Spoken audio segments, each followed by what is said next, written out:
টক দই দিয়ে যে এত সুন্দর মিষ্টি বানানো যায় সেটা না দেখলে বিশ্বাস হবে না। আর যে খাবে সে বারে বারে চেয়ে চেয়ে খাবে। মাঝে মাঝেই মনে হয় মিষ্টি কিছু খেতে, আর মিষ্টি বানানোর জন্য বাড়িতে সেরকম সরঞ্জাম থাকেও না, প্রায় সময় দোকানে কিনেই খেতে হয়।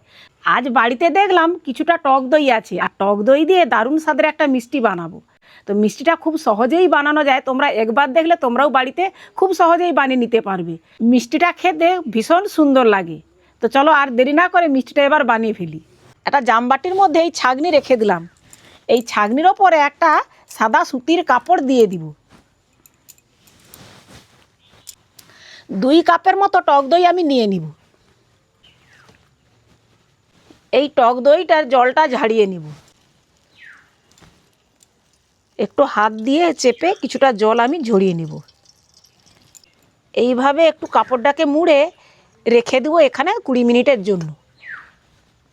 এই মিষ্টিটা বানানোর জন্য একটু মিল্ক মেড লাগবে, আর মিল্ক মেডটা আমাদের বাড়িতে থাকে না। খুব সহজেই বাড়িতেই মিল্ক মেড তৈরি করা যায়। আমি এই মিল্ক মেডটা আগে তৈরি করব।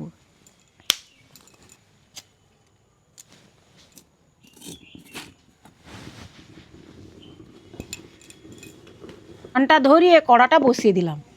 যেই কাপ মেপে দইটা নিয়েছি সেই কাপেরই 1 কাপ দিয়ে দিব জল। জলটা গরম হয়ে গেছে। এই চা চামচে আমি 5 চামচ গুঁড়ো দুধ দিয়ে দিব। 5 চামচ গুঁড়ো দুধ দিয়ে ভালোভাবে নাড়িয়ে চাড়িয়ে নিব। এবারে দুধের মধ্যে দিয়ে দিব 1/2 কাপ চিনি। চিনিটা দিয়ে ভালোভাবে গুলিয়ে নেব। এইভাবে ফুটিয়ে একটু ঘন করে নেব। এই অবস্থায় নামিয়ে নেব। অনেকটাই ঘন হয়ে গেছে, এটা ঠান্ডা হয়ে গেলে আরও ঘন হয়ে যাবে। এখানে নিয়েছি বেকিং সোডা। এখান থেকে 1 চিমটি বেকিং সোডা দিয়ে দিব এই মিল্ক মেডের উপরে।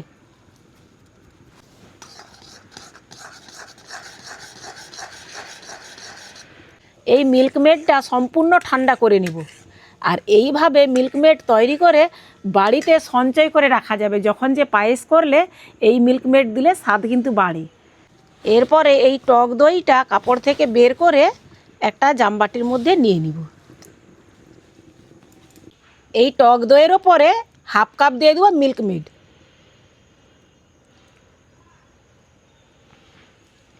দিয়ে দিব অল্প পরিমাণ একটু নুন। যেহেতু টক দই দিয়ে বানানো হচ্ছে, নুনটা দিলে স্বাদটা সুন্দর লাগবে। আর একটু এলাচের গুঁড়ো। এবার একটা হুইস্ক দিয়ে ভালো করে মাখিয়ে নেব।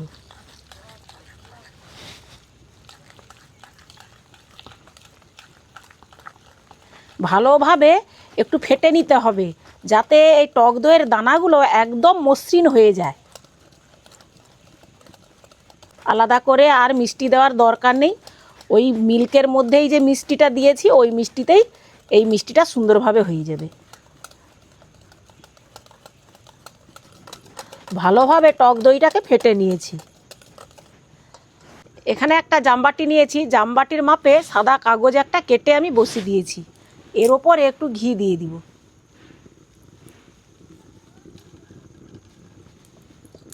ঘিটাকে চারিপাশে এইভাবে লাগিয়ে দিব।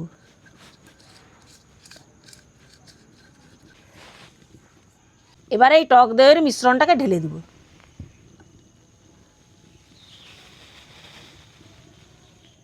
এবারে উনানের মধ্যে আবার একটা কড়া বসিয়ে দেব।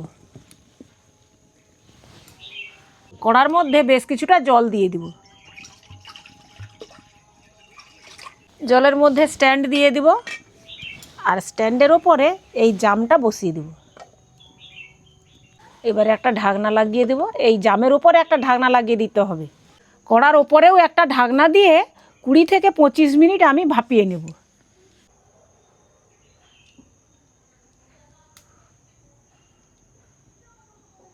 25 মিনিট হয়ে গেছে। এবার মিষ্টিটা দেখে নেব।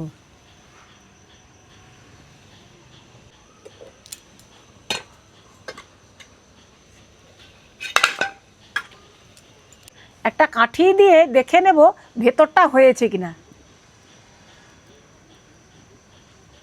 কিছুই কিন্তু আর লেগে নেই, তার মানে মিষ্টিটা আমার সম্পূর্ণ হয়ে গেছে। এবারে জামটাকে নামিয়ে নেব। এই জামবাটি থেকে এখন মিষ্টিটা নামাবো না, জামবাটিটা সম্পূর্ণ ঠান্ডা হয়ে গেলে তখন মিষ্টিটা আমি প্লেটের মধ্যে ঢেলে নেব। জামবাটিটা সম্পূর্ণ ঠান্ডা হয়ে গেছে, এবারে আমি একটা প্লেটের মধ্যে উল্টে নেব।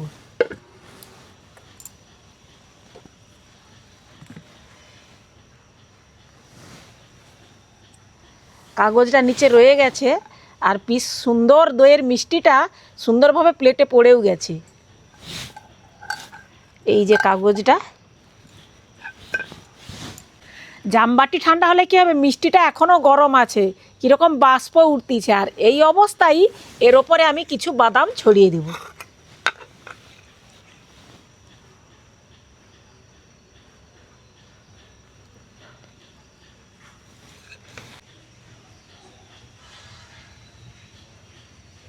টক দইয়ের মিষ্টিটা সুন্দরভাবে হয়ে গেছে, আর এইরকম মিষ্টি বাড়িতেই একমাত্র বানানো যায়। এইরকম মিষ্টি কিন্তু দোকানে খুঁজলেও পাবে না।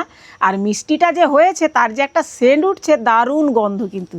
এবারে মিষ্টিটাকে আমি ছুরি দিয়ে কেটে নেব।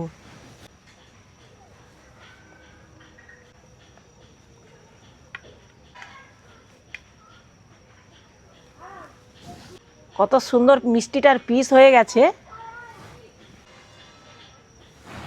এই মিষ্টিগুলোকে চৌকো শেপেও করা যায়, আমি একটু এইভাবে কেটে তোমাদের দেখালাম। আর এই রকম বাড়িতে টক দই থাকলে চটজলদি কিন্তু মিষ্টি বানানো যায়। তো আজকের ছিল এই মিষ্টির রেসিপি। তো মিষ্টির রেসিপিটা কেমন লাগলো অবশ্যই কমেন্ট করে জানাবে। ভালো লাগলে লাইক শেয়ার করে পাশে থাকবে। তোমাদের সঙ্গে আবারও দেখা হচ্ছে পরের দিন আরও একটা নতুন রেসিপি নিয়ে। ততক্ষণে ভালো থাকবে, সুস্থ থাকবে, সাবধানে থাকবে। টাটা।